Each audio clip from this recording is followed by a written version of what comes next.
Good evening everyone, welcome to civil services study practice set number 56 पर आ जाइए UPPCS के लिए। और प्रैक्टिस करेंगे इसमें हम करंट अफेयर्स के प्रश्नों पर। एक आधा स्टैटिक का भी हो सकता है प्रश्न। तो चलिए स्टार्ट करते हैं। डिस्क्रिप्शन बॉक्स में लिंक है, वहाँ पर आप टेस्ट नंबर 1 से लेकर 56 तक पहुँच सकते हैं। हर दिन प्रैक्टिस करते रहिएगा। पहला प्रश्न है, मिलाम ग्लेशियर स्थित है कहाँ पर? कश्मीर में, पंजाब हिमालय, कुमाऊँ हिमालय या नेपाल हिमालय? देखिए, मिलाम हिमनद ग्लेशियर जो है वो उत्तराखंड में स्थित है, उत्तराखंड के कुमाऊँ हिमालय में। ठीक है, गौरी गंगा नदी निकलती है यहाँ से। तो मिलाम ग्लेशियर भारत के उत्तराखंड के कुमाऊँ हिमालय में स्थित है। यह गौरी गंगा नदी का उद्गम स्थल है। नंबर 2 पर आ जाइए, कंचनजंगा शिखर किस राज्य में स्थित है? कंचनजंगा है सिक्किम में, ऑप्शन नंबर बी। तो कंचनजंगा शिखर जो है सिक्किम के उत्तर पश्चिमी भाग में नेपाल की सीमा पर है। त्रिवेणी नहर किस नदी पर निर्मित है? त्रिवेणी नहर पर, त्रिवेणी कैनाल पर पहले भी चर्चा कर चुके हैं हम। ठीक है, गंडक से इसको जल प्राप्त होता है, तो गंडक हो गया इसका उत्तर। तो देखिए, त्रिवेणी नहर भारत के बिहार के पश्चिमी चंपारण जिले में सिंचाई के लिए बनाई गई नहर है, जो गंडक नदी के बाएं तट से निकाली गई है।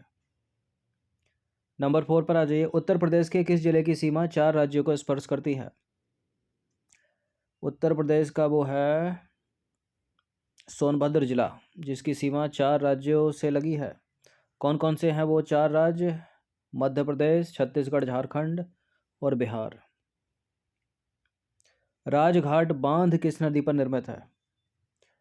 राजघाट बांध निर्मित है बेतवा नदी पर।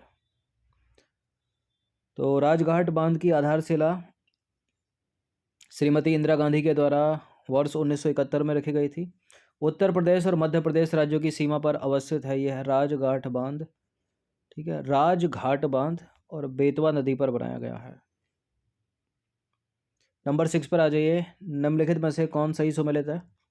पहला स्टेटमेंट है जवाहरलाल नेहरू कृषि विश्वविद्यालय उत्तराखंड और गोविंद वल्लभ पंत कृषि विश्वविद्यालय मध्य प्रदेश। देखिए, दोनों गलत है, इंटरचेंज करोगे तो ठीक होगा। गोविंद वल्लभ पंत कृषि विश्वविद्यालय उत्तराखंड में और जवाहरलाल नेहरू कृषि विश्वविद्यालय ये मध्य प्रदेश में है। तो कोई भी सही नहीं है, डी है इसका आंसर। तो उपरोक्त में से कोई भी सही सुमेलित नहीं है। बात करेंगे जवाहरलाल नेहरू कृषि विश्वविद्यालय की, तो मध्य प्रदेश के जबलपुर में है ये। इसकी स्थापना हुई थी 1964 में। और इससे भी पुराना है गोविंद वल्लभ पंत कृषि विश्वविद्यालय उत्तराखंड के पंतनगर में स्थित है, और इसकी स्थापना हुई थी 1960 में। नंबर 7 पर आ जाइए, देश के कुल टिन अयस्क उत्पादन में निम्न में से किस भारतीय राज्य का एकाधिकार है? यह है किसके पास? छत्तीसगढ़। तो देश के कुल टिन अयस्क उत्पादन में छत्तीसगढ़ का योगदान 100% है। छत्तीसगढ़ का जो बस्तर जिला है वो टिन उत्पादन का प्रमुख क्षेत्र है। नंबर 8 पर आ जाइए, उत्तर प्रदेश के किस डिस्ट्रिक्ट में लिलौर झील स्थित है? लिलौर झील है उत्तर प्रदेश के बरेली जिले में। तो बरेली स्थित लिलौर झील पक्षियों का मुख्य संकेंद्रण है। इसका जो संबंध है वो महाभारत काल से माना जाता है। नंबर 9 पर आ जाइए, हैदरपुर आर्द्रभूमि हैदरपुर वेटलैंड उत्तर प्रदेश के किस जिले में स्थित है? हैदरपुर आर्द्रभूमि है उत्तर प्रदेश के मुजफ्फरनगर और बिजनौर में। ठीक है, तो बिजनौर यहाँ है लेकिन बहराइच नहीं है, ये गलत हो जाएगा। गोंडा हरदोई हट जाएगा। तो हैदरपुर आर्द्रभूमि उत्तर प्रदेश के मुजफ्फरनगर और बिजनौर की सीमा पर स्थित है। इसे दिसंबर 2021 में अंतर्राष्ट्रीय महत्व की आर्द्रभूमि की रामसर स्थल की सूची में रखा गया है। और याद हो आपको कि भारत में अब कुल 47 रामसर स्थल हो गए हैं। ठीक है, और प्रत्येक वर्ष 2 फरवरी को विश्व आर्द्रभूमि दिवस मनाया जाता है। और विश्व आर्द्रभूमि दिवस 2021 की थीम क्या है? आर्द्रभूमि और जल। 10वां प्रश्न है, राष्ट्रीय मतदाता दिवस कब मनाया जाता है? राष्ट्रीय मतदाता दिवस मनाया जाता है 25 जनवरी को। तो 25 जनवरी को राष्ट्रीय मतदाता दिवस यानी नेशनल वोटर्स डे के रूप में मनाया जाता है। नंबर 11 पर आ जाइए। कोयना डैम, कोयना बांध किस राज्य में स्थित है? कोयना बांध निर्मित है महाराष्ट्र में। तो कोयना बांध महाराष्ट्र में कोयना नदी पर निर्मित है। इस बांध का निर्माण वर्ष 1863 में हुआ था, 1863 में, और यह बांध महाराष्ट्र राज्य का सबसे बड़ा बांध है। 12वां प्रश्न है, उत्तर प्रदेश के किस जिले में शुक्रताल स्थित है? शुक्रताल है उत्तर प्रदेश के मुजफ्फरनगर में। तो शुक्रताल पश्चिमी उत्तर प्रदेश के मुजफ्फरनगर जिले में गंगा तट पर स्थित है और महाभारत में वर्णित पांडवों के वंशज राजा परीक्षित के समय से यह तीर्थ स्थल रहा है, यानी 5000 वर्ष पहले, 5000 वर्षों से। नंबर 13 पर आ जाइए। प्रसिद्ध उपन्यास है चंद्रकांता, लेखक कौन है इसके? चंद्रकांता के लेखक हैं देवकी नंदन खत्री। तो चंद्रकांता हिंदी के शुरुआती उपन्यासों में से एक है जिसके लेखक देवकी नंदन खत्री हैं और सर्वप्रथम इसका प्रकाशन हुआ था वर्ष 1888 में। पुष्प की अभिलाषा कविता के रचनाकार हैं। पुष्प की अभिलाषा माखनलाल चतुर्वेदी। तो पुष्प की अभिलाषा कविता के रचनाकार हैं माखनलाल चतुर्वेदी।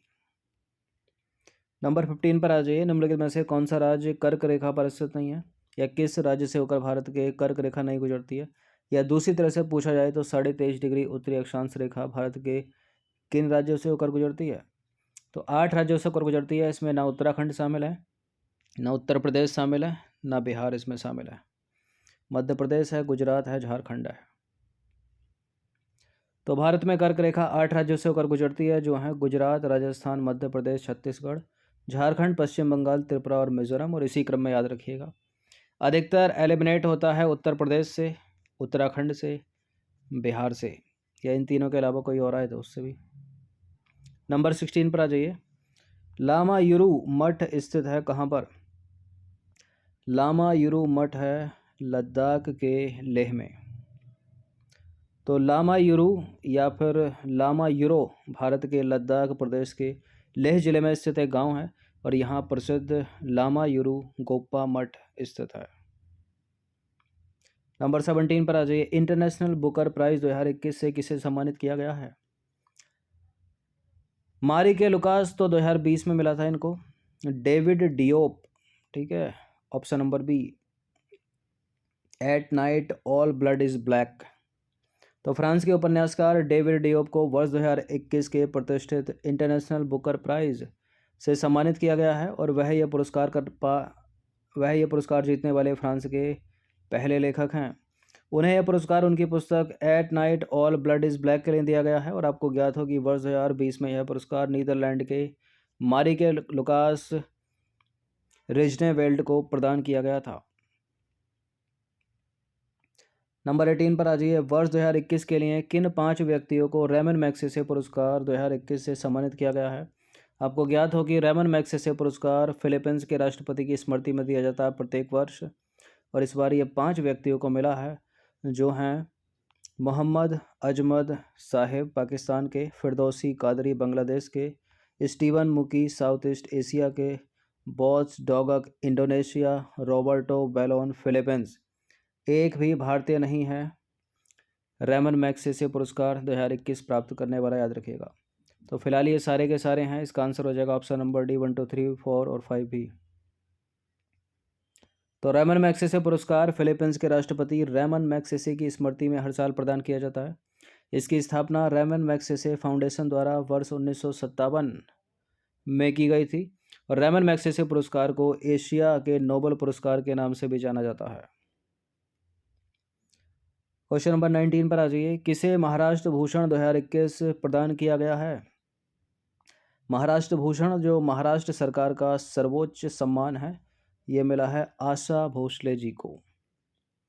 तो प्रसिद्ध पार्श्व गायिका आशा भोसले जी को महाराष्ट्र भूषण पुरस्कार 2021 प्रदान किए जाने की घोषणा की गई। महाराष्ट्र के मुख्यमंत्री उद्धव ठाकरे की अध्यक्षता में महाराष्ट्र भूषण चयन समिति के द्वारा सर्वसम्मति से उनको यह पुरस्कार के लिए चुना गया। इसके अलावा उन्हें वर्ष 2000 में दादा साहब फाल्के पुरस्कार और वर्ष 2008 में पद्म विभूषण से भी सम्मानित किया जा चुका है। उन्हें किन्हें? आशा भोसले जी को। महाराष्ट्र सरकार द्वारा दिया जाने वाला यह पुरस्कार महाराष्ट्र की राज्य सरकार का सर्वोच्च पुरस्कार है। 20वां प्रश्न, अंतिम प्रश्न है। लोकमान्य तिलक राष्ट्रीय पुरस्कार 2021 से किसे सम्मानित किया गया है? डॉक्टर साइरस पूनावाला को। तो पुणे स्थित वैक्सीन निर्माता सीरम इंस्टीट्यूट ऑफ इंडिया के अध्यक्ष डॉक्टर साइरस पूनावाला को वर्ष 2021 के लिए प्रतिष्ठित लोकमान्य तिलक राष्ट्रीय पुरस्कार के लिए चुना गया है और कोविशील्ड वैक्सीन का निर्माण करके उन्हें कोविड-19 महामारी के दौरान उनके काम के लिए नामित किया गया है। साइरस पूनावाला लोकमान्य तिलक राष्ट्रीय पुरस्कार 2021। और लाल बहादुर शास्त्री पुरस्कार 2021 डॉक्टर गुलेरिया, एम्स के डायरेक्टर। तो 20 प्रश्न थे ये करंट से रिलेटेड।